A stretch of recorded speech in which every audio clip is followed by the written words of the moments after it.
sir?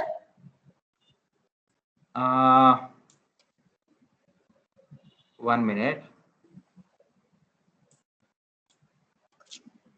No, madam. But for me, it is showing as sharing. Yeah. Correct. It is visible. It is very Okay. clear. Okay. Yeah. Let us wait for 5 minutes, madam, because very few participants Sure. joined. Yeah.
A very good morning and warm welcome to all of you. We are on the second day of our 5 days faculty development program on cybersecurity. Today's first session will be handled by Dr. Bhavana Rudra. To give a brief introduction about a speaker, Dr. Bhavana Rudra is currently working as Assistant Professor in the Department of Information Technology, National Institute of Technology, Karnataka. She has been awarded PhD degree in 2015 from IIIT Allahabad, India. Her research areas include network security, cyber security, future internet security, blockchain, quantum cryptography, and so on. She is guiding various undergraduate and postgraduate projects in the field of security for various real-time applications. She has published several research papers in peer-reviewed international journals and international conferences. She has also published one book on future internet security issues. She has applied for patent in the field of Internet of Things, and currently she is actively working with students in cyber security and network security domains. She has received several awards such as Emerging Researcher Award, Bright Educator Award from organizations like International Institute of Organized Research Australia, as well as from Green Thinkers in 2017 and 2018. With this short introduction, I leave the platform to Dr. Bhavna. Over to you, madam. Yeah, good morning, sir. Good morning, one and all. So let's start the session. I hope my slides are visible. Yes, madam. Yes. Yes.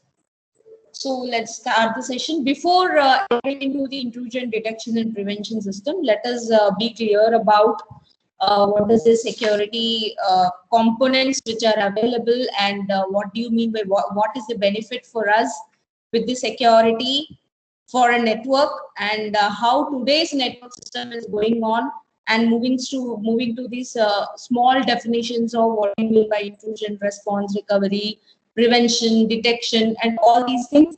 Then we will go for the exact definition of intrusion detection and the prevention system.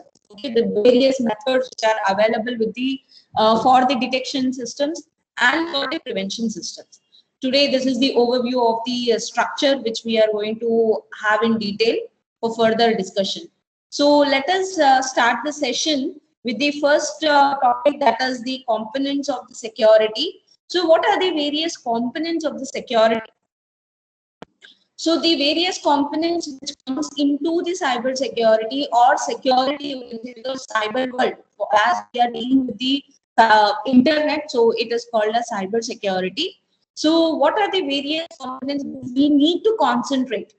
So the first one, first and foremost, is to concentrate on the information security, network security, application security, and disaster recovery. Whatever the components which are under the security loopholes has to be recovered.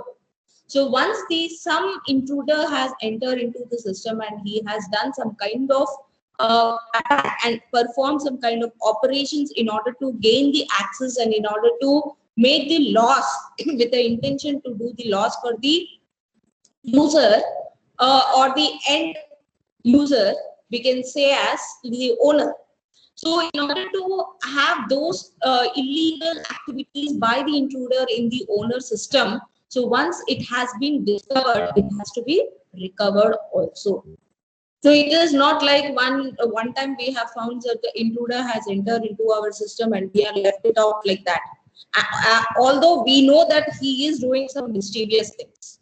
So for example, you can take your mobile phone. If you have observed that your friend has taken your mobile phone and performed some operations and you have observed it from long back, then immediately you will try to change the password. Similarly, we have to take the things into serious way, and we have to do the particular prevention techniques we have to apply in order to protect our systems, right? So that is nothing but that comes all under disaster recovery. Once the intrusion has been happened, so what kind of recovery things which we are considering and what kind of recovery we are supposed to pose. So the whole thing has to be documented and keep it ready for everyone, those who are undergoing the security threats. So next comes the what are the benefits for the network. So whatever we are performing, whatever we require, the public network, whatever we are using it, obviously it is full of intruders who try to inject the malicious attacks, right? It can be any kind of attack. It can be DOS attack, it can be sniffing, snoring, snooping. Any kind of attack which is going to happen on the public network has to be protected. Right? If the network or if the system which we are using is protected, then obviously we can say that we are stopping the intruders, okay, to enter into our system. So that is nothing but first you need to detect that particular intruder, who is that attacker or the intruder, what kind of attack has been performed on the network. First, that detection process will be done. So once the detection has been done, then what kind of prevention technique we are moving towards, that has to be considered. In order to have the secure environment for all the systems and the network, so that no one will have the fear of losing their data. Okay, so that is how we are moving towards the intrusion detection system. So the general network what we are using in day-to-day is in this manner. We are using the internet for mobile systems. We are using for like everywhere it is involved, for business, for home appliances, wherever the IoT devices, whatever we are using, AC, even the geyser, every day nowadays everything is coming in terms of internet. If you have the internet connectivity, you can control each and every part of your house, each and every part of your office, right? So the household things also can be controlled. So even the brooms, they are getting it with the IoT sensors, so that if you instruct the broom, so it will start brooming the house. Before you enter into the house, your house will be clean. So in that way, even the fridge, everything is under the control of internet. So as when we are saying that everything is under the control of internet, obviously the intruders are also present, the attackers. They try to attack the system, any kind of a system, and do some malfunctioning of it, and they demand the ransomware. So this is how the network works. So the system, a person who is at this location can attack all the systems which are at this particular level. The routers, the main thing is the routers will be attacked by the attackers, so that they can enter into those particular IP addresses which are linked with that particular router. So he will gain complete access. If they want to go with only one particular house or one particular system, then that kind of system we call it as host-based intrusion detection. So the detection of these intrusions or the attacks, we call it as intrusion detection. So these are the basic definitions which we are going to see. What do you mean by intrusion? So some intruder who has the who tries to attack the information assets of the owner and with a harmful intent. So that we call it as intrusion. Next comes the intrusion detection is nothing but it is a continuous process of monitoring the events happening in the network and analyzing them and getting a signal that something has occurred with respect to which has been violated with respect to the security policies and the rules and regulations. So this is how the intrusion detection process exists. It's a software that automates the process, and it is a continuous process which happens in the network. So prevention system is nothing but it has a capability. Once the detection has been detected, it will act to stop the possible attack or the incidents which are happening in that particular system or the network. So it is a kind of blockage for the intruders, not allowing them into entering furthermore. Then the incident response is nothing but we are identifying, classifying, recovering from that particular incident. Reaction is nothing but how the organization will react once it comes to know that someone has attacked or some event got detected in the particular system. or in a particular network, in a particular router. So how the employees or the organization will react to a particular system, we call it as intrusion reaction. Intrusion correction is nothing but finally whatever we are restoring the operations so that we should be into a normal state and we should perform our own operations. So these are the intrusion detection systems which are passive, which are hardware and software based. They use the attack signatures and the configuration depends upon the PAN reports. They try to generate the alerts once they detect some malicious events, and like once the event has occurred, then only the response will be generated, not before.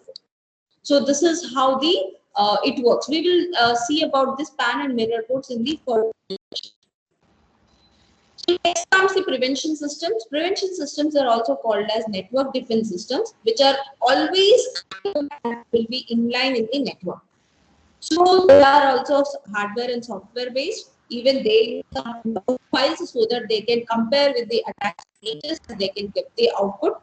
And the configuration will always inline and tries to recover from the features which have been stored in the network, and it generates the alerts and it is a real-time response. So what do you mean by IDS versus IPS? IPS evolved from the IDS. Unless you detect, you cannot prevent anything. So IPS has to stop the attacks in the real time. Once the impact has been done on a particular system, we have lesser time so that we can prevent that thing. So that sometimes it happens like we don't even know that whole system got corrupted by the attacker. After we know that, there is no use. So the recent malware which you can consider is recently just happened 2 or 3 days back. You can consider it has come in the news saying that the people are getting a call saying that your KYC has been expired. Bank calls. Those all are fake calls, recorded calls. Actually, they are the recorded calls. We have the recorded calls from the banks. We will get the calls like they will just record something and they will give us the information. But nowadays, these same recorded calls have been captured by the attacker and they are developing it and they are making it as a very, the signs of that call will be as if they are original. And they have been performed in the network and saying that your KYC has been expired. So if in force, if we are trying to do these steps, whatever they are going to experience us, they say us in the recorded call itself. They are not the original people who are going to talk. It's a recorded call, and the steps which we follow immediately, we are into attack. The whole system, it will create a terminal for them. It's like a remote system for them. So the TeamViewer or your remote login system, whatever we are using, it is almost similar to that. And once you give the access for the system, it is completely out of service. Your whole amount, your whole things will be zero.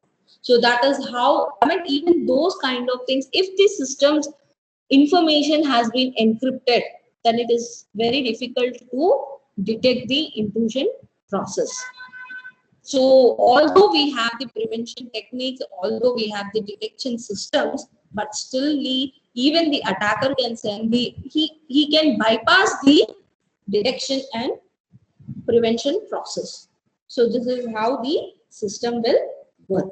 There are several open sources for the IDS and IPS, that is software based, whereas IPS is expensive as it is hardware based compared to IDS. IDS, there are plenty of online softwares which are available and which you can use. So this is the system which you can see over here, like the untrusted network. They have just simply passed and the attacker will start reading all the packets and he will try to insert his own information. Whereas the intrusion detection system will also examine all the packets which are moving from one to this other system It will also try to alert the administrator saying that there is a misconfiguration or mismatch with the packets or mismatch with the patterns of the packets which have been sent by the user. You just go through. So it will try to alert the network administrator for the network based intrusion detection. And for the host based intrusion detection, it will start searching the files which are stored in the database and tries to alert the user saying that these are the things which have been occurred in your system.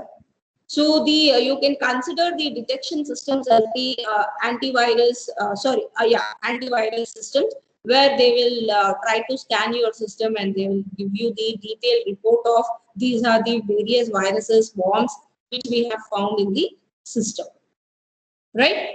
And if it is genuine one, and one more thing is over here, the virus which we are talking about has been detected by the antivirus software, whatever we are saying. It's if it is updated and if it is like up to today, if you say that you bought the antivirus today and you have detected, it's well and fine. But what about after the nth hour?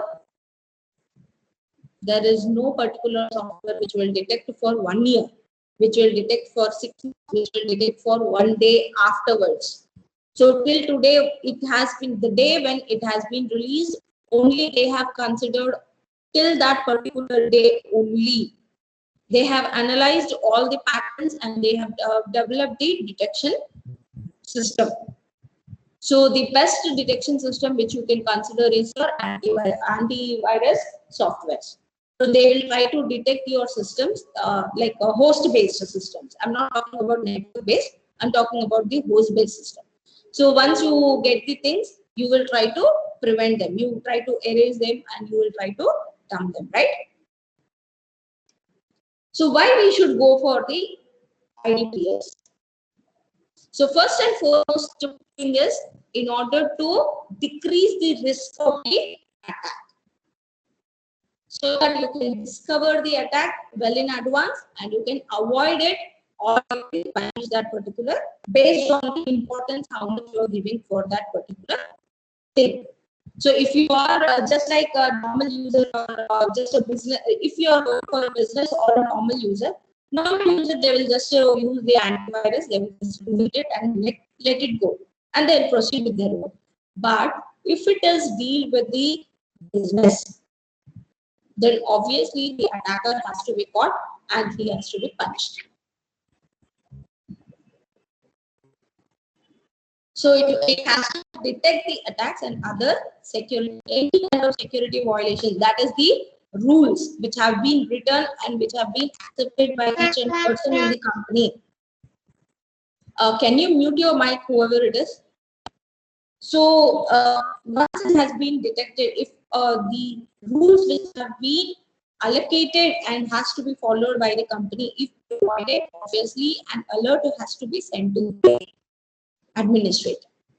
So it has to detect and deal with the preambles of the attacks, existing threat. The document has to be made in at each and every level once an attack has been found, and it has to be recorded in the log file so that if at all in future similar attack has been occurred, then it is easy for us to detect and prevent it.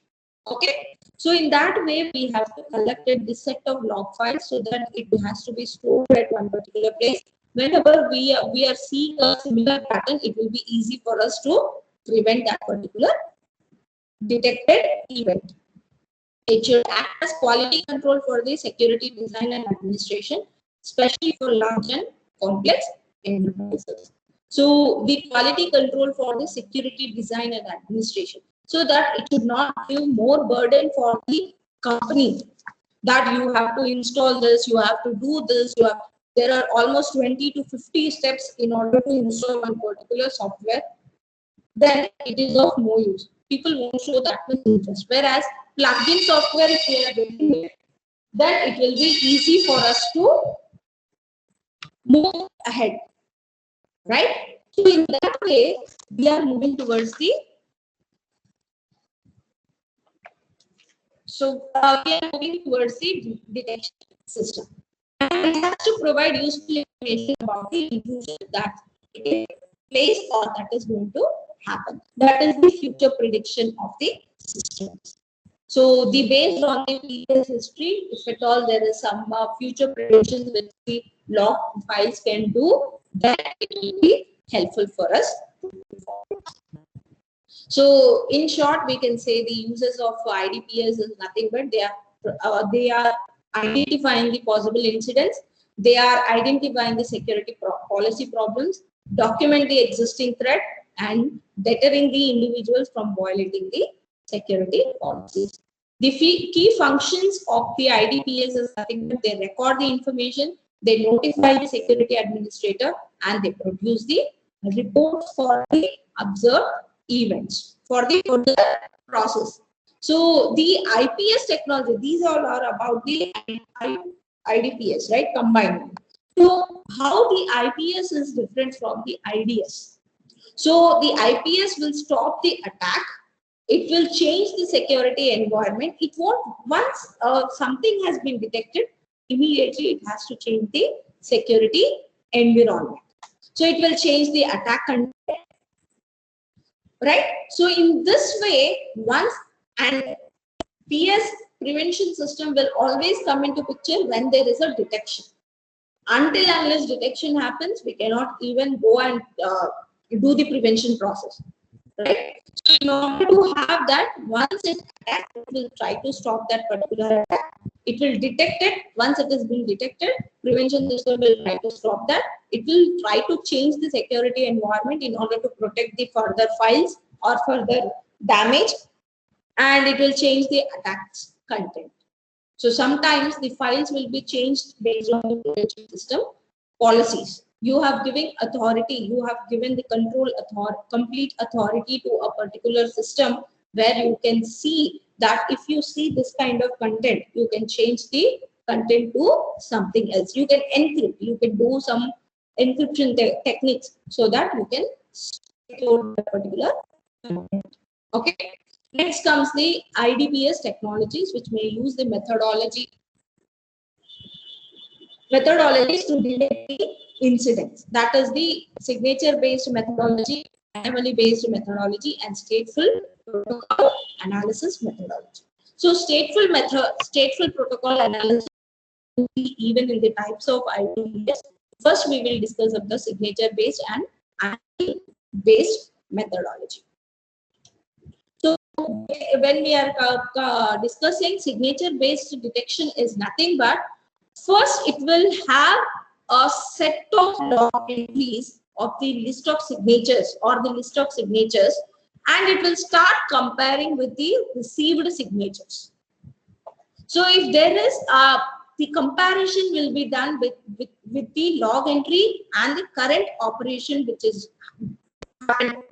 Those comparisons has been done and it has been identified, then it will say, it will alert the administrator saying that some event has occurred.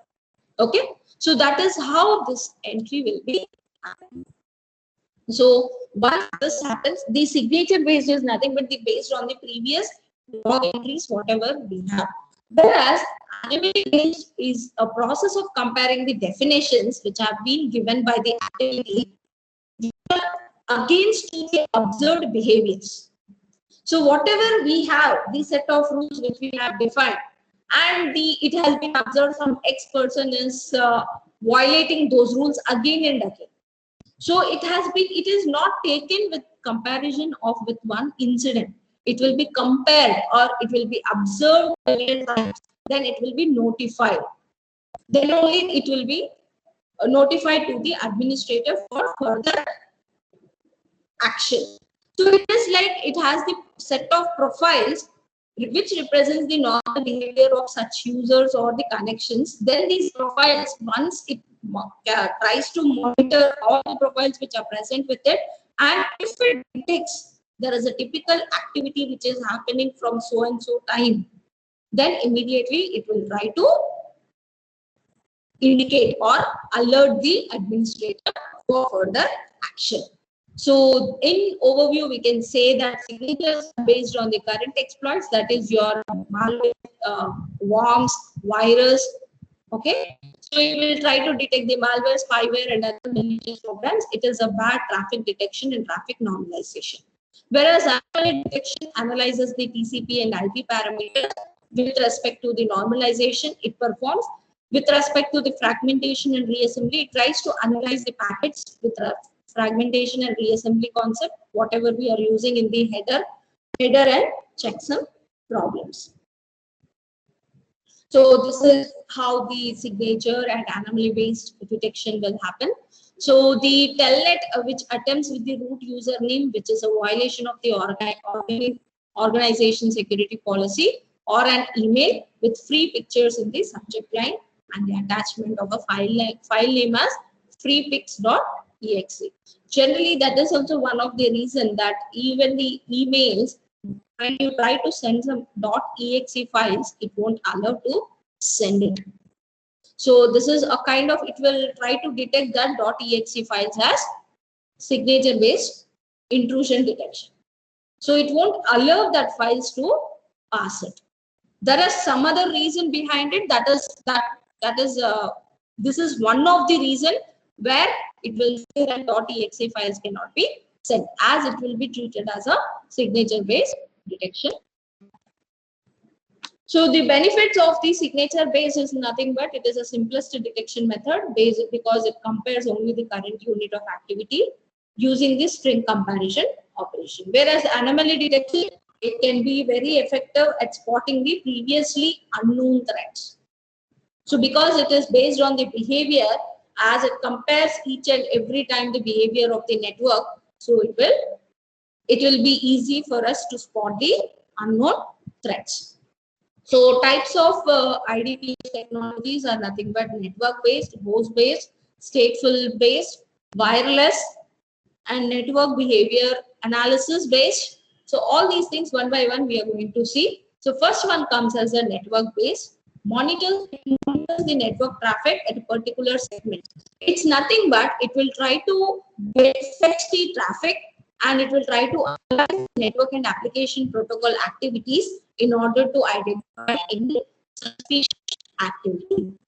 So it can identify the many different varieties of events which are interest for the administrator. But it tries to filter out, or once it identifies that something is malicious, it immediately sends the information to the administrator. It is most commonly deployed at the boundary between the networks, such as proximity or border walls.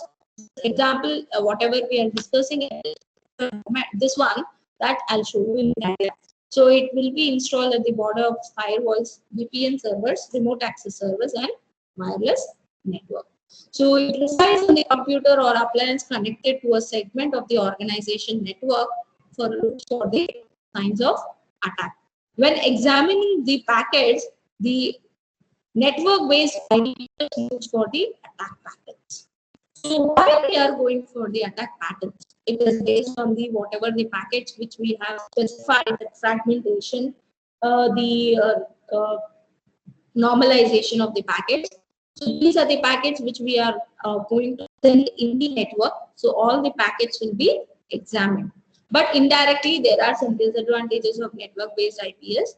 If at all the one network-based IDPS has been attacked by the attacker itself, then the whole data what has been stored can be modified and can be worked out according to the attacker. So this is a complete process and it will be completely lost. So it can be installed at a specific place in the network. It can watch the traffic coming into and out of particular network segment. So signature matches is nothing but to detect an attack. Network-based IDPS looks for the attack patterns as we have discussed.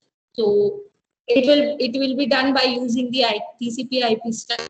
The process of attack stack verification, NDPS, looks for the invalid data packets. So this is one of the most, like the stack verification, whenever we are sending the information from one system to the other system, it always the network-based system will always try to track or always try to trace the packets which are invalid. First thing. Next comes the protocols, the application level, whatever the protocols has been sent, whether they are working properly or they are according to the rules and regulations which have been prescribed, or if they are performing some unexpected behavior, then it will be treated as a detection. Although it is a correct one, sometimes it happens that a correct packet will be sent, but still treated as wrong, and it will be detected and it will be stopped to reach to the destination. So the advantages, disadvantages, it is good to have a network-based IDPS, as it takes care of, it will be taken care only for small, with the help of small number of devices for a larger network. It is usually passive kind of a system which you need to install in the network, where a little disruption will happen with the normal network operation when you are trying to install it in the network. Once the installation is done, it can be stopped. Network NIDPS is not usually susceptible to direct attack and may not be detectable by the attackers.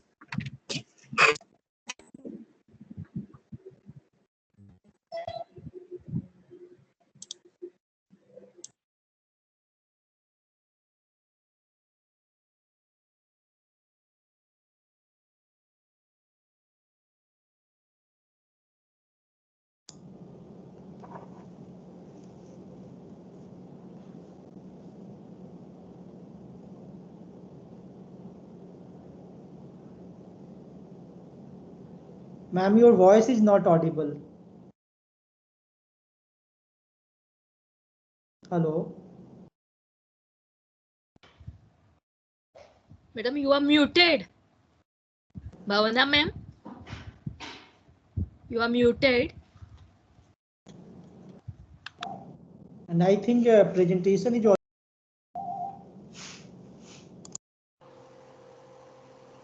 Bhavna madam, are you there? Hello? I think she's facing some kind of technical glitch, probably some network issue. Hello? Yeah, ma'am, we can hear you now. I think Yes, there was some network problem. yes, sir. I couldn't able to hear you all also. I was just continuously saying these things. Yeah, I think your screen is also frozen. I think, yeah. But I was continuing. Yeah, now it is visible, sir. But we are stuck at some page. Can you see now? Start slideshow, ma'am. Yeah, it's a slideshow only, sir. Now it's okay. Now it's okay. It's okay, right? Yeah. Now. So let me start again from the advantages and disadvantages. I was continuously continuing it, maybe some technical problem. Yeah, sorry for that. Yeah. Okay. Next, coming to the advantages and disadvantages of the network-based IDPS. So when we are saying that it is susceptible to the direct attack and may not be detectable by attackers, so it is not usually susceptible to the direct attack. As the package, please mute your mic. Whoever it is. Yeah, please. I'm sorry for that. Yeah. So it is not susceptible to the direct attack. So it means that the packets which are encrypted and which are forced to send into the network, it won't be detected. And the attackers have the loopholes, like once they find that this way I'm able to reach to the destination, let me try for the another way so that I can reach to that particular destination.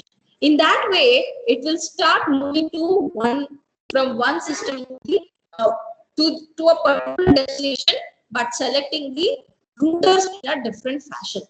If not this router, let me try with another router. If not that router, let me try with another router. But I need to go to that destination. That itself will make the network to detect saying that there is some malicious packet which is happening at this particular router and that particular router and at that particular router.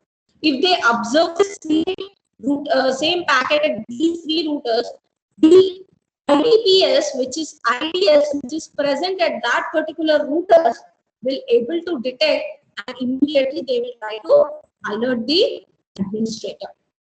So this is how the process will continue. So it can become overwhelmed network volume and fail to recognize the attack. Once we are forcefully, the attacker will send continuous packets into the network, then it will be little bit difficult for the network to recognize the attack. It will look as if the packets are genuine. From X to Y, packets have been sent.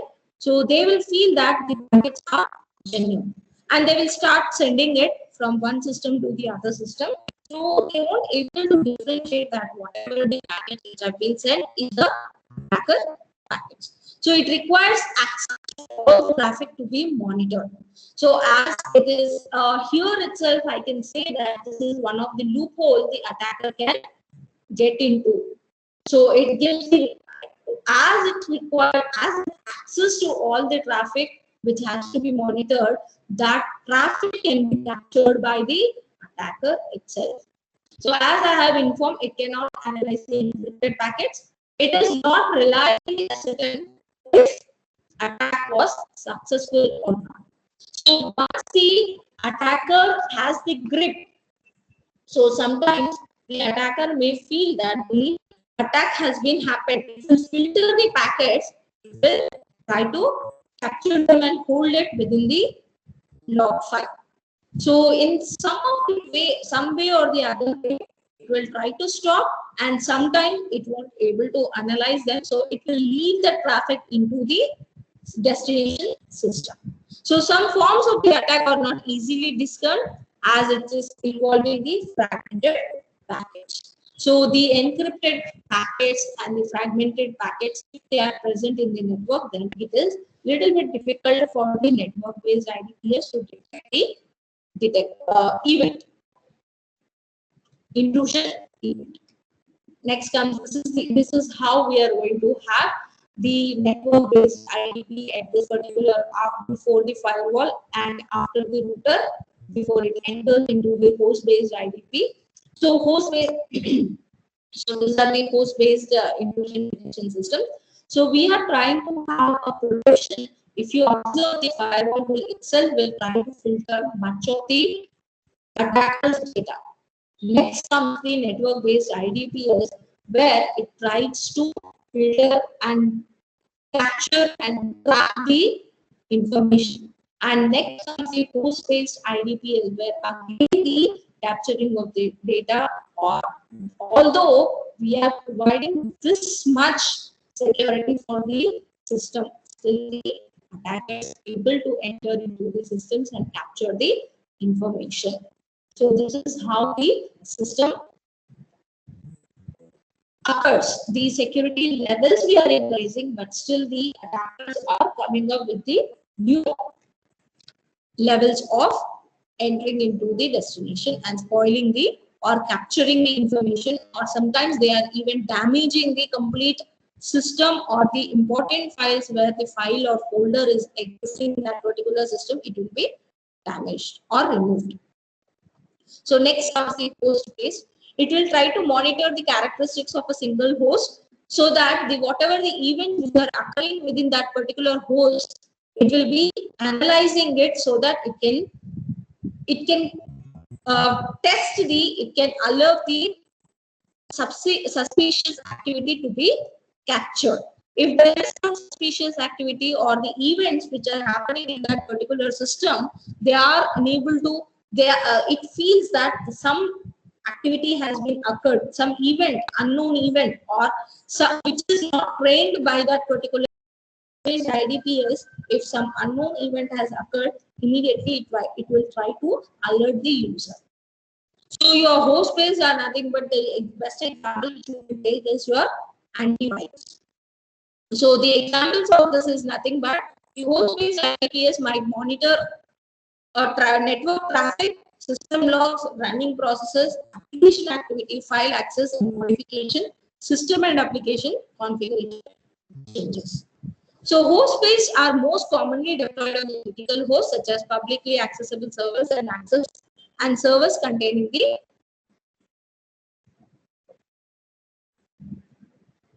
sensitive information. The applications whichever you are using, first the host-based IDPS will filter all the traffic before it enters to your system. There we are applying the host-based IDPS. Once if you go back to the system, once this has been done, then only from here it will be sent to that particular system. So once it has been done, so although we are taking so many precautions, the host base you can see even a particular server, if the whole server is compromised, then the whole information will be lost. Okay, so in that way we can just proceed with it. So examples of these are the sorry, we have already finished. So the critical hosts such as publicly accessible servers we will have which are in danger. So host base resides on a particular computer or the server and monitors the activity on that particular system. So if the host base IDPS has been compromised by the attackers, then there is no point of getting a original information. The example over here you can consider is instead of the even though the IDPS exists at the host, a server has been attacked. Let us say the Amazon server or the Flipkart server. So whatever the transactions, whatever the information you are performing within that particular application level, so everything will be captured by the attacker. So particularly whenever you are performing some transactions with respect to the amount, we are bothered only with respect to the amount. Rest of the information, whatever is happening, even how many people will store their personal or private information in the mobile phones and in the systems, they are least bothered. But when it comes to money, people will bother. First, my money got lost. That will come into picture rather than the picture personal information and the private information. They don't even know that that information has been captured by someone else. Money matters because the plus and minus will be seen. So that's the reason they bother. Whereas the photos or the personal information or the private information, whatever they store in their system or in mobile, they don't even know which has been a duplicate copy has been taken and it has been used for something else. In that way, we have no one has such idea that how many people are secured enough. That is the reason people say that you try to use two different username and passwords for your personal information where you should not have any other kind of access towards it, and you use something which is for your office purpose or for your public information where you can disclose everything and anything as in the form of a system. I'm talking about a system. Your personal information has been stored in one particular system, then don't use that system to get it connected with the internet. So that very very leastly you can use the internet connection for that particular system. Whereas for the office purpose, then you have and all the things, there you have stored personal information over there. Even people will say that I have stored it, right? Doesn't matter. The attacker enters into your system, whichever drive you store, wherever you store, it will be captured. So it is better to take care by ourselves. It's better to have a different place where we can store and try to store in a hard drive or somewhere else which you can only access to where there is no internet. So that is the best way to store your own data rather than you can save others' data to save your own data. The personal data and the private data, public data. So you have to differentiate using your data. Okay, so this is how the information will happen. So next comes the benchmark and model of key system files. So this is the, just now whatever I have informed, this is to this file. So when the deletes the files. Also, the host-based IDPS work on the of configuration or change management. So what happens over here, configuration or change is nothing but all of a sudden your system may have some problem and it will try to restart. So what we will do? First thing is we will try to have a antivirus software, or we will do that scan. Still the process exists. We will read that is the best. But what kind of software we are using? We need to think. The software which we are using, XP, Windows 10, whatever. Ma'am, your voice is breaking. Hello? Your voice is breaking. Is it fine now? Yeah, ma'am. Now it's Yeah. fine. So whatever the information what we are storing, when the restart process or for the rebuilding of the system, and OS again, Windows XP, let it be any kind of OS, whatever we are installing. So whether those are the genuine ones, first point. But if you have bought it from a manufacturer that is selling, or instead of getting it from the friends who got it from somewhere else, that itself gives a path for the attacker to your host system. So in that way we have, that's why people say that okay, who will pay 10,000 for 1 year buying the Windows software, genuine one. 10,000, 10,000, my friend has for free, let me take it from him. It's a tendency which we have in day to day, right? But whereas if something goes from your account, immediately we are very much worried and we'll try to take the precautions also. Oh, this is what is happening. Then what about your data? Data is not important. It is also important because it's data. It's none other than others. It's your own. Is my voice clear? No, madam, there is a problem. I think some. Not audible, ma'am.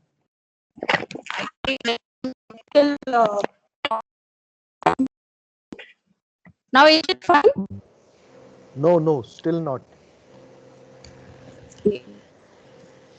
Your voice is breaking up, madam. Okay. Try to check it out. Just give me 1 minute. I'll just check it out. Sure, ma'am. Yeah.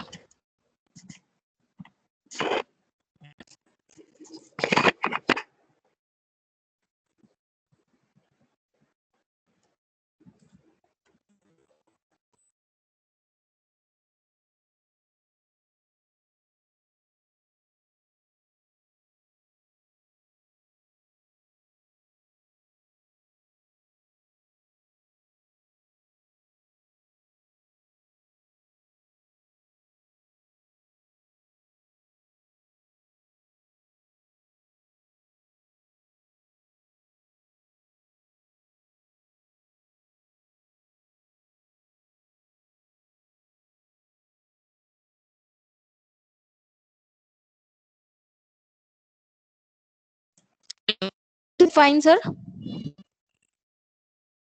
Can you hear me?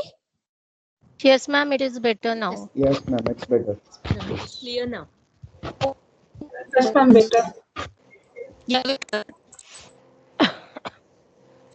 Oh, this already.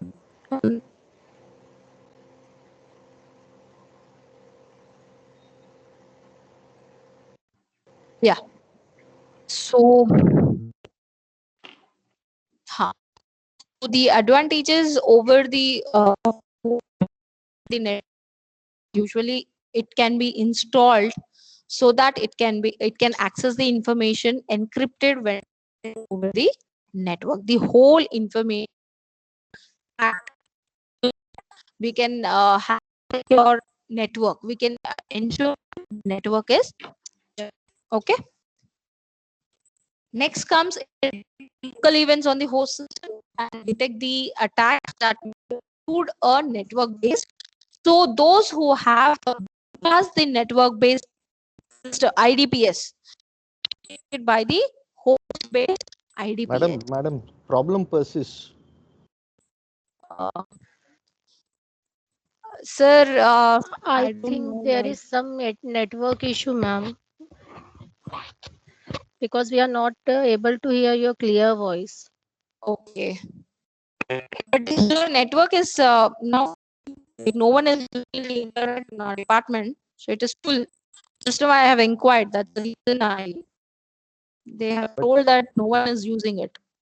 But we are getting distorted audio, madam. Sir, if you don't mind, Balchandra sir.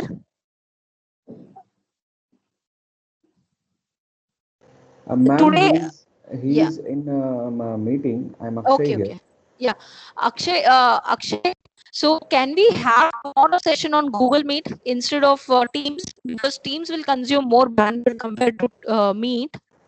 Okay. So maybe that is also one of the problem where we are unable to get the bandwidth properly and we are getting it disturbed. But right now, arranging Google Meet would be Not now, not now, not now. Today we will manage. Anyways, we are left out with half an hour more session, right? Yes, I'll ma'am. just try to check it out. Yeah, ma'am. Okay. Yeah, ma'am. I'll talk to Balchandra sir once and then. Yeah, please, because it will consume more. Teams will consume more bandwidth compared to Google Meet, so it's better to have there. Okay. Okay, ma'am. Yeah. Yeah, please, audience, please kindly bear with this disturbance. I'll try to uh, in person to correct it. Okay. So we'll just continue. Let them correct it. I have informed. I have messaged. So let them start. Okay. Yeah. We'll start it.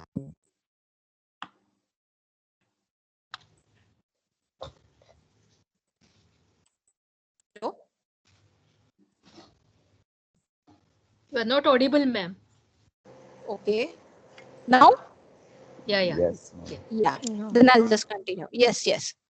Okay.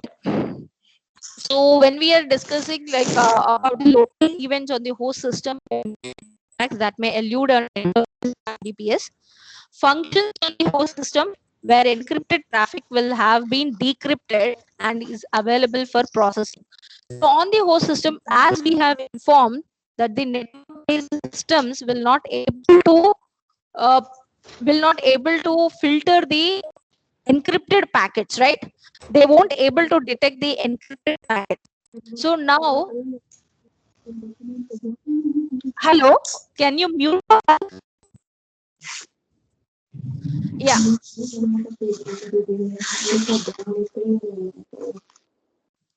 Akshay, can you mute them? Yeah, ma'am, will do. Just Yeah, give me a minute. please. Yeah. So the encrypted traffic, as we all know, that the network based cannot have the encrypted packets. It cannot filter. So whereas the host based further processing, it has to decrypt. So while it is going to decrypt the system, so it will immediately check for the of the event. So not affected by use of switch protocols, it can detect the inconsistencies in how the application system programs were used by examining the records stored in the. So they pose the management issues as the first and foremost, like how where we have to install host-based IDPS. So that is the major problem. Okay, so it is vulnerable to the direct attacks and the attacks against the host operating system. It does not detect host the scanning of non-host devices. Susceptible to denial of can use the large amounts of obviously in order to trace the log files, in order to store those log files, it will use the large amounts of space. inflict performance overhead on its system. Now,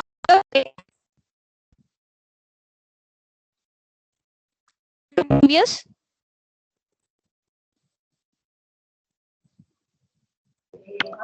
Ma'am, you are not audible. Okay. So at least now I'm clear. Is it audible now? Ma'am, we are not Your able voice to is see the breaking, ma'am. information properly. Just check out the connection. Just give me one minute. Madam, any electronic device you can keep away. It may be interfering.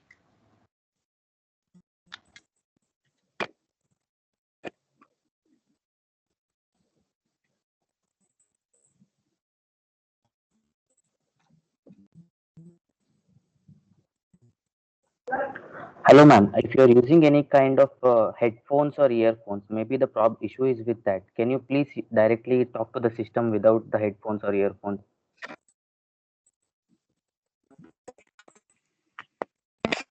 Hello? Hello?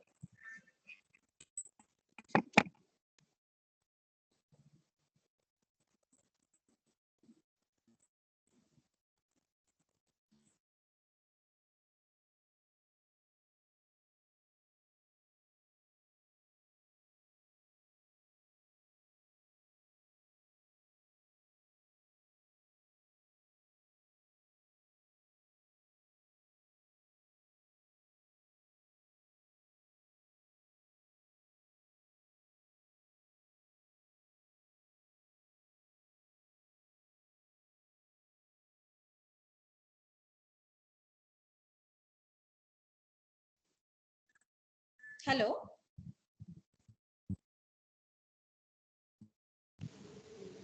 Yeah, ma'am.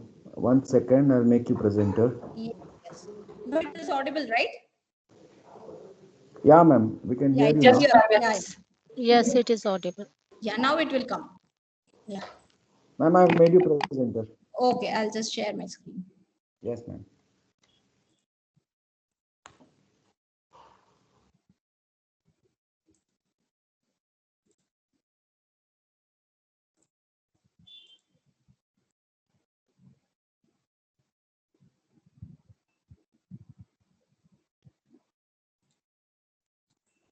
Yeah, now it is audible, right?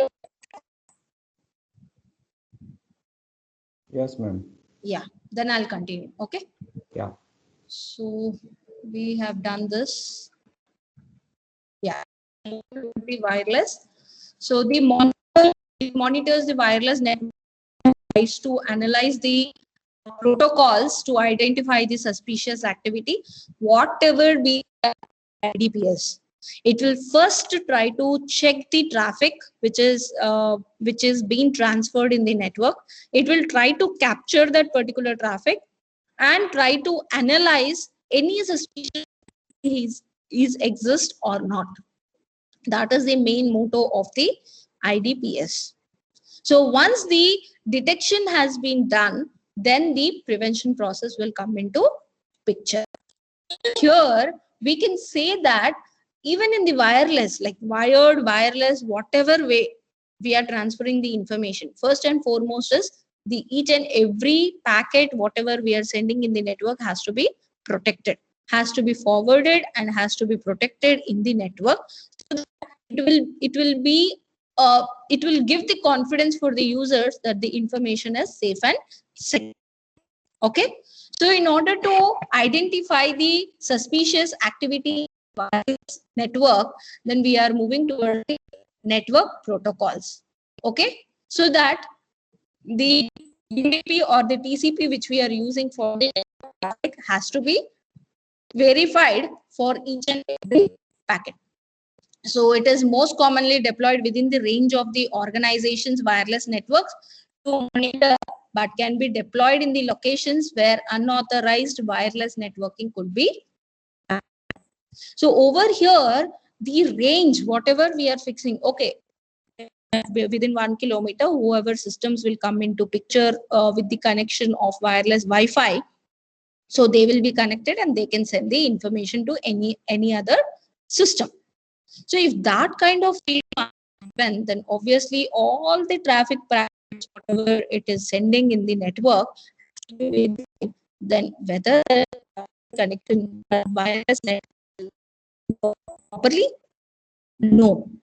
It will lead much of the problems. It will lead to the failure of wireless IDPS. So the unknown or the unauthorized people will enter into that particular network. So that is the reason generally we will have one username and password. Whoever enters into that network, they should have the username and password. But even though we are providing them the username and password, they can use it for any other purpose. It can be genuine purpose or it can be a false positive. You can say it as their intention is to make some fake ID, make some kind of information to pass, but it may turn into a positive one. Or sometimes they want to have a proper information to be passed, but that will be detected by the IDPS as a false information. So this kind of problems will also occur in the network, not only in wireless, anywhere. So we have to cross all those things in order to protect our own data. So it monitors and analyzes traffic, looking for the potential problem with wireless protocols. That is layer 2 and 3 of the OSI model. So it cannot evaluate and diagnose the issues with higher layer protocols like TCP and UDP. So there is no use. So once we cannot say that it cannot evaluate or diagnose the issues with the protocols which are happening with TCP and IP, sometimes it is not useful. So some of the issues which with the implementation of the wireless IDPS is with respect to the physical security. The whole IDPS can be damaged immediately, or sensor range. Obviously, if it is within the range, it is fine. If it is out of range, even the IDPS will fail to work. Then the access point on the wireless switch locations, wired network connections, and the cost of that particular IDPS. So network-based analysis is nothing but it will analyze the network traffic and try to identify the threats that generate the unusual traffic, such as the DDoS. The famous network behavior analysis over here is the DDoS attack. And malwares and policy violations will be the second issue. The first and foremost famous attack which we come across with the network behavior analysis is nothing but DOS attack. Is nothing but the DDoS attack.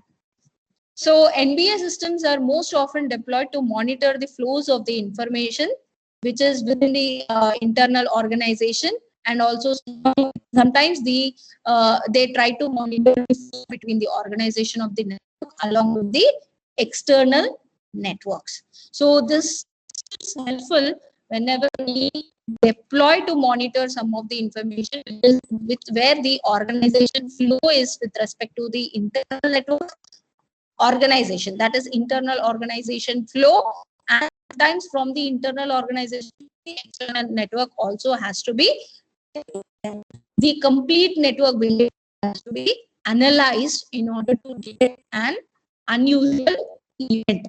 Then only say that it works, the IDPS works properly. So it examines the network traffic to identify the problems related to the flow of traffic. It uses the version of anomaly detection method. A typical flow data relevant to the intrusion detection and prevention includes the, obviously this is a thing with respect to the packets that we are sending in the network, that is the source destination of the IP address, source and destination TCP or UDP ports or ICMP type codes, number of bytes transmitted per session, and ending of entrance. So it monitors internal networks, occasionally monitors the external network connections also. Most of the sensors are passive mode deployment only, and they are deployed. And the event, it can include the various events that can be detected by with the help of the network-based analysis. Is nothing but the foremost is DDoS attack. Next, the scanning, warms, unexpected application services, policy violations. So next comes this protocol analysis, which is a comparison of the predetermined profiles of generally accepted definitions of a particular protocol activity. So this set of rules which have been already defined, and each and every protocol has to be followed by those particular users in the network, so that if at all they are deviating that particular rule, then we call them as an event has been detected. So it will analyze and identifies the unexpected sequences of commands, issuing a command without first issuing a command upon which is dependent. Sometimes unexpectedly we will do a wrong command. Instead of giving first one, we will directly go for the second one. That is unexpectedly done by but still that will be treated as an suspicious event. So this kind of events will come into status protocol analysis. It is based on the protocols only. The protocol analysis is performed by stateful methods, usually which includes the reasonableness checks for individual commands such as minimum and maximum length of the arguments. So this is how the analysis identifies the unexpected sequences command. It adds the characteristics to the regular protocol analysis and individual commands.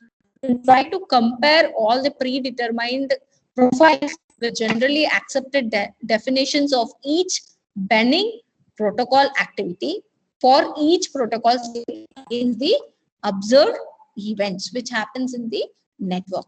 Next comes the log file monitors, which is almost similar to the network-based IDPS, but only the difference is it reviews the log files generated by the servers, network devices, and even by the other IDPs which are present in that particular network for various patterns and the signature. It won't only consider only its own log file. It will try to fetch the details from nearby IDPs so that it can study the patterns and the signatures, and it can signify that the attack has happened or it is a fake one. So genuine attack or fake attack. So whatever it is, it will try to signify that the in the stateful we have informed, like as I have discussed in the stateful information, I have informed that the packets will able to sometimes the genuine owner will forget to do the first command, but he will go with the second command. So there the log file monitors will come into picture. They will try to analyze the patterns of the owner, the packet which have been sent by the owner. Then they signify whether the attack has happened or not, because they try to analyze all the information from nearby IDPs also. So once they try to analyze it, they will declare that, okay, this is a genuine one. Okay, this has been done by mistake. Or they will try to alert or send a message that you have to first do step 1, then only you can do this step 2. So this is how the system will try to recover. And it requires the allocation of considerable resources, since it will involve the collection and movement, storage, and analysis of large quantities of data. So IDPS response will detect an anonymous network situation. It has number of options. As we are saying that the response behavior, once it detects, it has to go into a respond stage, whether it can give a active response or a passive response. Passive response is nothing but it simply generates a report and presents in front of the user, the administrator. Whereas active response is in terms of some alert thing. It will beep, some beep sound, some alert message or something they will do, so that each and every person, the administrator, will able to respond immediately. Okay. So these are the various techniques which are already in existence in order to overcome the IDS, so that these all we all know already. So IPS sensors can usually detect and see the encryption key exchanges. Sensors can usually detect the unknown protocols. So these are the normal, like blowfish algorithm, SSL, SSH. All these algorithms have come into picture with respect to the as in the form of IPS. systems. That is intrusion prevention systems. Next comes your packet fragmentation. As I have informed that packet fragmentation cannot be found out in the IDS, right? So, but whereas when we are going with the log files, once we compare and once we come up, then the prevention systems can be exist in the terms of once the event is detected. So the reassembly, overlapping and newly arrived packets can override the older data. This is also one of the techniques where we are able to perform or perform the prevention systems so that we can decrease the attacks or the events which are going to happen in the network and create a major loss. So that is zero-day exploit, social engineering, poor configuration management. So IDPS control strategies are based on 3 types. That is centralized, where the complete one particular system will have the complete functions. It will control the each and every system which is present within that particular location. Next comes the distributed, fully distributed, where the network has been distributed into smaller parts so that each and every part has its own centralized network and it will be maintained. Partially distributed is nothing but somewhere it is under the control, somewhere it is under the distributed network. So as we all know the difference between the distributed and partially distributed, I'm just moving towards it. Next comes the IDPS deployment. Where to deploy the IDPS? How to deploy? That is a major part where I will just show you these are the various locations where we need to deploy the IDPS. First one is behind each external firewall in the network VM set. Second one is outside an external firewall on major network backbones on the critical subnets. That is nothing but here. So on the major firewalls, behind each external firewall over here, and after the external firewall, so outside the external firewall, next the subnets on major network backbones and the critical subnets, backbones and the subnets. So when we are protecting each and every place over here, then obviously the network will be safe. So how to deploy the host-based IDPS? That is network-based. Then the proper implementation can be painstaking and it's a very time-consuming task. Definitely begins with the implementing the most critical systems first. Installation continues until the systems are willing to be in the network. How to measure the effectiveness of the IDPS? So IDPS is evaluated based on 4 features or 4 metrics, you can say. That is, first one is the threshold. Nowadays, in order to solve, like in the previous days, the threshold used to be a limit between the normal and abnormal behavior. Whereas nowadays we are moving towards the machine learning and we are training the system so that it can fix the threshold by itself, right? So that's the reason like people are moving towards the machine learning, because they don't want to work on it and they don't want to analyze properly that where the exact threshold we have to build. This machine learning process was already existing from 1970s itself when the internet has emerged. So when the security attacks have been emerged, from that time machine learning was existing. Machine learning is nothing but the threshold values which exist and which will try to solve within the system. You're training the system, but the observation of those threshold values between the normal and abnormal behavior was already conducted in 1970s itself. That is the reason, although the names have been changed. So once upon a time, it used to be called as a threshold, and it was experimented by each and every person in the lab. They used to spend hours together in order to fix that particular threshold value. Whereas now, within minutes, we are getting the information. Once you write the algorithm, once you put it in the machine learning system, so it will start running and it will give you the output. Next comes the blacklist and whitelist. So blacklist is nothing but they are the discrete entities such as the host TCP IP port numbers codes, application usernames, extensions that have been previously determined to be associated with the malicious activity. So a list has been created so that it has been mentioned that you need to avoid this particular set of list. If the host or if the username of one of the person has entered into this particular network, you stop them and you alert the administrator saying that an event has been occurred. So that is called as a blacklist. The whitelist is a list of entities that are known to be the benign. So nothing but they look like genuine ones, but they are also vulnerable. Then the alert settings are nothing but, so the alert settings we have already seen that it may be passive or it may be active.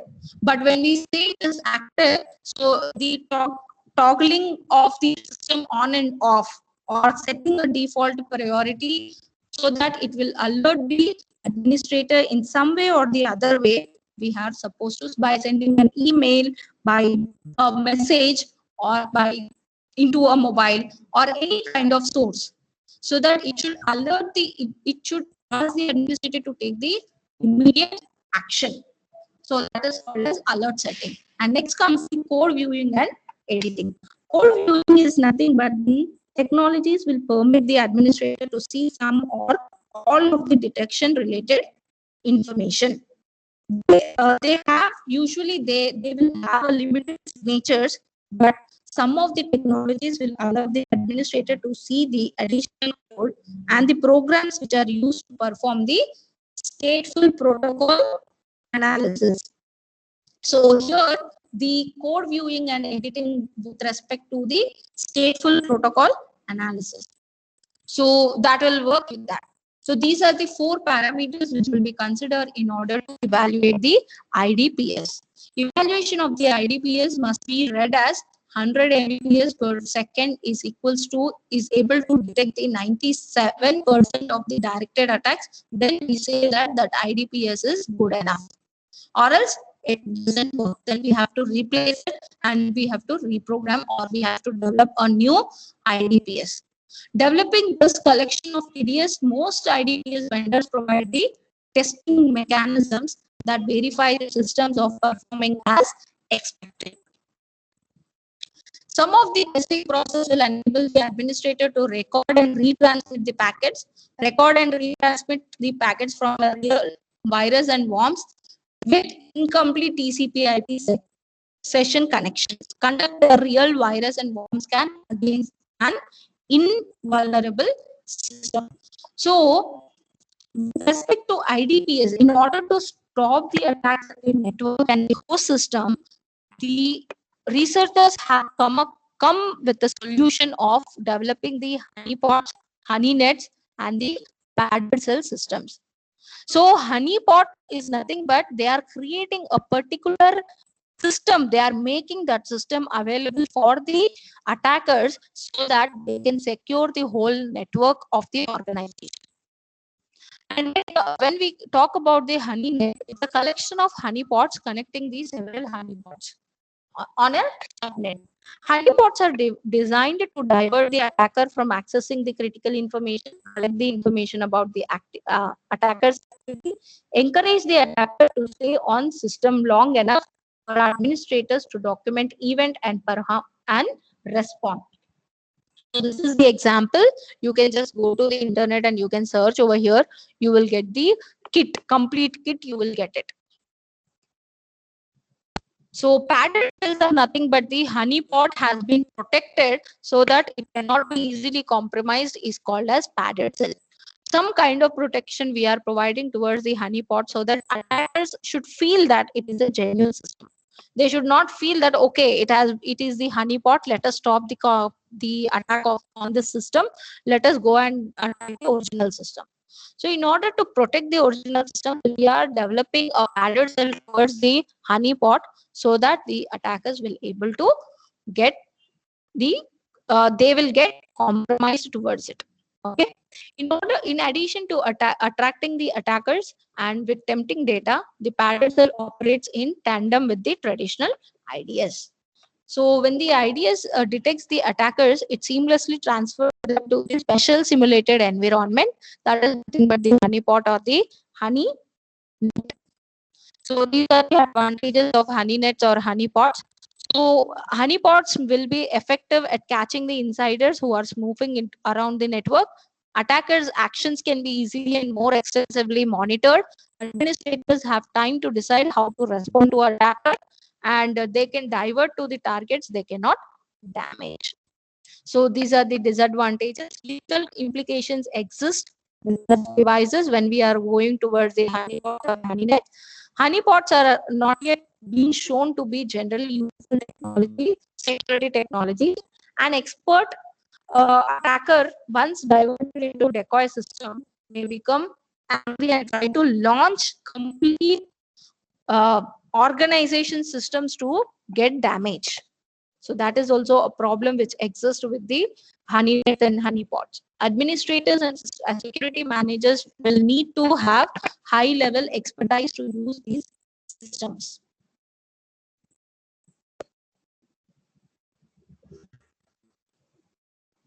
So the trap and trace systems are nothing but they are the combination to use the to detect the intrusion and trace back to its source. So trap usually consists of the honeypot or the padder system or the alert which has been sent to the administrator. There are some legal drawbacks to the for the development of trap and trace, that is enticement, entrapment. So whereas enticement is a legal and ethical, whereas entrapment is not a legal one. Entrapment is nothing but you are attracting an individual to perform some kind of crime. That is always a illegal action. Whereas enticement is nothing but you are attracting attention of the system towards some other system, so that it can infect that particular system and you can save your own system. So these are the active intrusion prevention systems which are available. That is, one tool is called as Libra, which takes the unused IP addresses space to pretend to be a computer and allow the attackers to complete a connection request. So scanning and analysis tools. Attack protocol is a series of steps or processes used by the attacker for logical sequence. And for the analysis, you can even go with the footprinting. The organized research of internet addresses the owned and controlled by a target organization. So this is the sample code where you can say that this is the attack which has been happened by scanning. After scanning and analysis tools, you can say that these are the IPs which are free and which are being attracted by the can be used by the IDPS so that it can attract the attackers. So fingerprinting is a systematic survey of all the IP addresses collected during the footprinting phase. Fingerprinting reveals the useful information about internal structure and operational nature of the target system. So the tools are available to the network defender since they can quickly pinpoint the parts of the systems or the network that need to be repaired. So port scanners are nothing but they have been defenders to identify the computers. So identify the computers which are active on the network, can scan for specific types of computers and protocols. More specific the scanner is, the better it can give attackers and defenders useful information. So the firewalls, how much useful our firewalls are. So attackers should always use to remember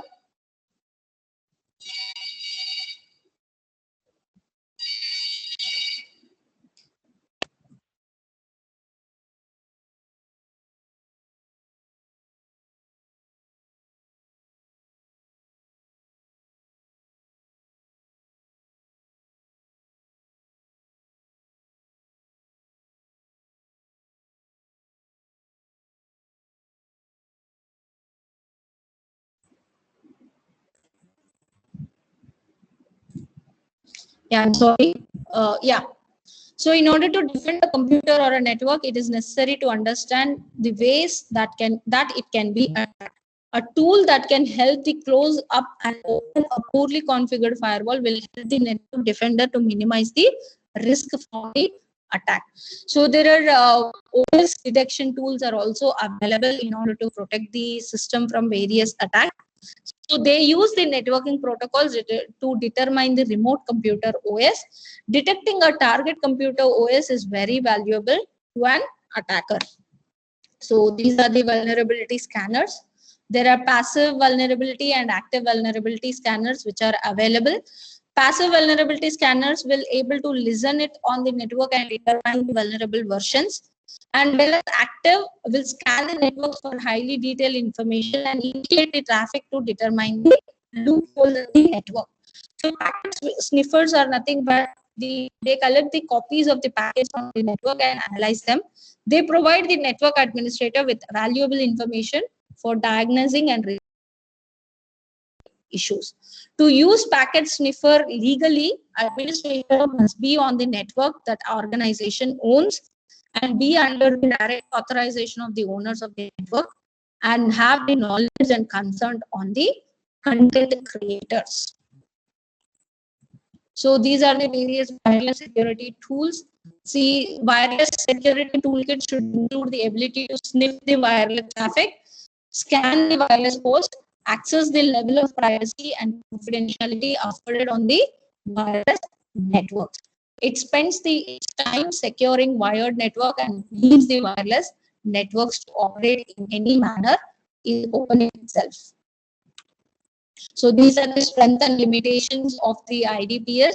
It helps in monitoring and analyzing the system, test the security state, recognize the system event, managing OS audit and logging mechanism, allows the appropriate staff, measures the enforcement, provides the default information, allows the non-security experts to perform the information security monitoring, managing the operating system audit and logging mechanisms, alerts the appropriate staff and appropriate means when attackers are detected, measures the enforcement of security policies, allows the non-security experts to perform important security functions. Which it cannot perform in the network is, it cannot compensate for weak and missing security mechanisms. It cannot detect the newly published attacks. As I have told, you can take the example which we can consider over here is antivirus. So automatically investigating the attack, it cannot perform. It can resist. It cannot resist to the attacks intended to defend them. Compensating for fidelity issues and dealing effectively with switched networks. So these are the various vendors which are available, like open source for the IDPS. For the experiment also, you can use these softwares. So Snort, Prelude, HoneyNet, and the commercial which we buy generally is Mirage Networks, Radware, Jennifer, Internet Security System, Paypoint, and tools for traders, fuzzer, scanners, fragmentation, sniffers, and so on.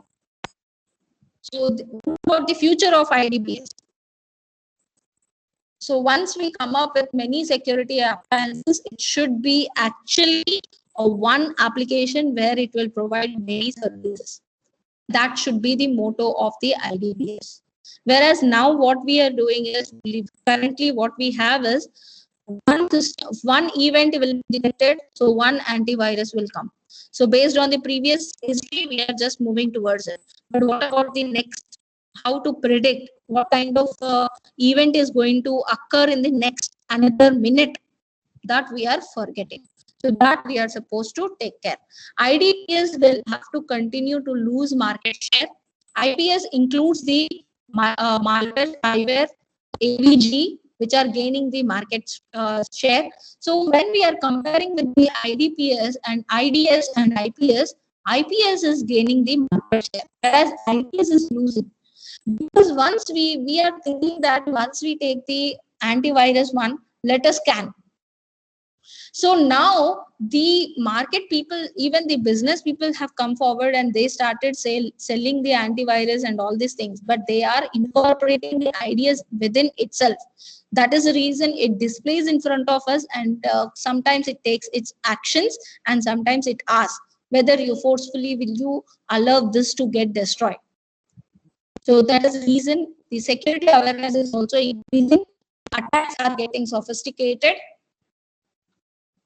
So this is how the various things have happened. The network security and its domain can be attained by three major modules, that is detection, prevention, and response. So breaches can be detected in the case of intrusion, and the precautionary measures are applied in order to keep the system secure or prevent the intrusions and ensure the proper data transfer. The network performance is always should be measured in terms of the packet sent, received, energy consumption, and the overheads. This is with respect to the IDPS. I am done. Any questions or any queries with respect to this are welcome.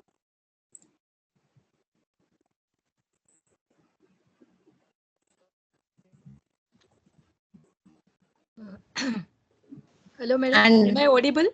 yeah, you're audible. Yeah, I am having one question. So Yes. in the case of intrusion detection systems, Yeah. okay, the software based and hardware based, Yes. at what layers of OS they work, and whether they are complementary or supplementary to each other? IDPS completely is a complementary one. So generally, whenever you go and buy something, it will come as a complementary only. The basic No, level. what I mean supplementary and this, whether they work in conjunction with each other or they are separate, like hardware based and software based. Actually, hardware based will be used At in what layers of OSI model they work? Yes. In network layer, it is better to go with the hardware based. Wherever it is required, like we require some specific instrument over there, like in order to protect our routers. If we install if we go with the software based and install the software in the routers itself, it may detect at some particular point and it may fail at one particular point. So in order to have nowadays people are preferring to go with the hardware or the prevention systems. Detection systems, there are plenty of applications which have been developed. They are completely depending on the software based only for the detection process. Okay. And another question is for signature based detection. For the signature based detection, how the rules are set, the configured and all these. Can you take up any case study? Because next session you are going to continue or your session is over? My session is over, ma'am. Again, I will be taking tomorrow at 2 o'clock. Yeah, but if you can take up a case study and whatever the theory you have explained, how actually it is implemented and all, how the rules are set up. Actually, there is one case study, ma'am, which has been done. Based on for the signature based, anomaly based, combinedly, one case study has been done by my students only. So what they have taken is they have considered the neighborhood information. So when they are considering the neighborhood information here is nothing but whatever the package. See, I have one software with me. But whatever the router information I'm getting, it is not enough. I require some more information in order to analyze the network, in order to analyze and say that this is the event which is suspicious. So in order to get such kind of information, they are comparing with the neighboring information. So that the idea will be clear for them, stating that, okay, if the two softwares are giving the same event as suspicious, based on the majority, I can say that the system is under this, under the suspicions attack. Hello? Yes, madam. So in that way, they have performed it and they got the very accurate results. So in that way, if you want, I can share that information with you. You can go through, ma'am, so that you can proceed for further work also. But only thing is, like, it is a new work and they have come up with the neighborhood information comparison of two events so that they can detect and they can say, they can validate that, okay, this event can be treated as a suspicious event. More weightage for that particular event. If it's signature based, then there is going to be the string comparison. Are the regular expressions used there? Normal, regular day, whatever traffic which we receive, right? In day to day, that they have compared. Thank you. Yeah. Hello, Morning, ma'am. Good morning. Ma'am, I have one question. What is the difference between the IPS and the UTM? That is unique. UTM. Yes, ma'am. And second is the rate of failure in anomaly-based detections or the false alarms generated in anomaly detections. How to control that?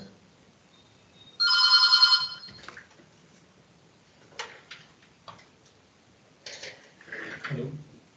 Hello. Hello. Yes, ma'am. So IPS you can treat as a passive monitor, whereas the UTM will be the traffic, the complete LAN or the DMS traffic will be monitored by the UTM. Within that particular network, you can say that like IDS can be installed the network, the desktop machine which is being attacked, or within the whole area. You have a particular limit area, right? Okay.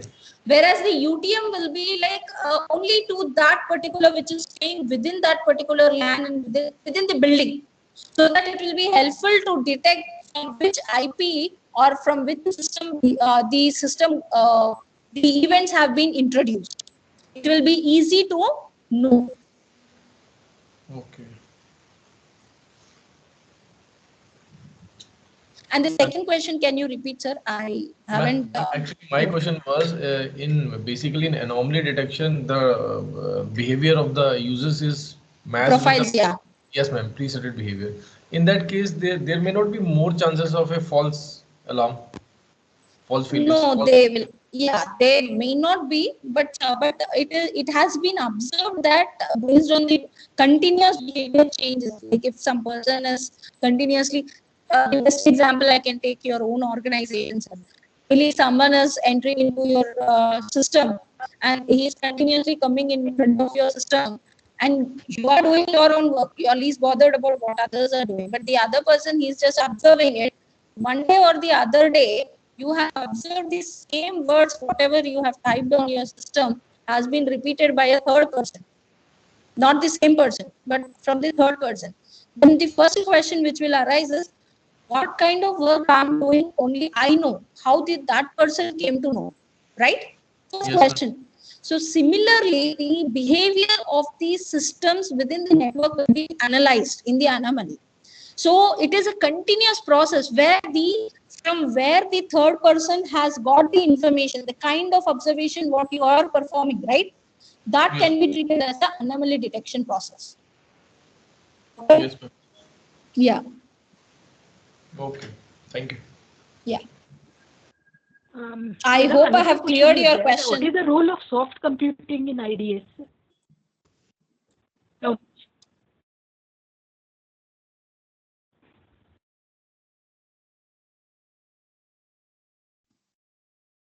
Hello. Hello, madam. Huh? Hello. Yeah, Purnima, Yes, madam, please go. madam. Another question. Hello. Hello. Yes, madam. Am I audible? Yeah, you are audible, ma'am. Like, but I couldn't able to hear. It was a break. Can you repeat? Yeah. Role of soft computing in like the fuzzy logic, genetic algorithm. So, what is the role of soft computing techniques in IDS? Like whenever you write the rules, yes, how that helps in. Hello. Yes. Ma'am, we can design the components of the IDS, ma'am. You can hear me, right? Yeah, little. Yeah, actually, we can use the neurofuzzy. We can use the neurofuzzy classifiers. We can use the Hello. I'm not able to hear. Okay, I'll type in the chat box. No, I'll type in the chat box, ma'am. I think some problem has there. You can. Chat box is also not visible for me. Yeah, actually, chat box is not activated in my system. So only Akshay can do it, I think so. Yes, ma'am. If you could share the email ID, probably she can contact you later point of time also. Yeah, no problem. Actually, it's a small answer only. Actually, nowadays the IDS has been equipped with the components, especially with soft computing techniques. so that it can able to train the system and it can able to get the information very quickly. Hello? Yes, madam. I think whatever I'm saying, it's not clear. Ma'am, I'll share my email ID. Can you mail? I'll just reply to you. Hello? Okay, madam. Hello? Okay, madam. Thank you. Yeah, we will share the ma'am Bhavna ma'am. If you share it with us, we will share the email ID with. I think we have your email IDs. I think we'll share it with Yes, the. yes, please, please, please. Yeah, ma'am. Okay. Yeah. And So actually, please try to have a Google Meet conversation tomorrow rather than Teams. yeah, we'll talk to the organizer and. Yeah, please let me know. Okay. Yeah. Okay. Because it's taking more bandwidth, and I'm facing some problem, right? Like in conversations and all. Yeah. It's not so clear. Yeah, ma'am. Okay. Yeah. So that was a very nice session on intrusion detection and how to prevent the intrusion. I hope the participants have been benefited from your talk. So on behalf of the organizing committee, I would like to thank you for this informative session. Thank you, Bhavna madam. Thank you, sir. Yeah. And for the participants, please make a note. Another link will be sent for the next session through mail and also through WhatsApp group. Please attend that session through a different link. Okay, we will be sharing it right now.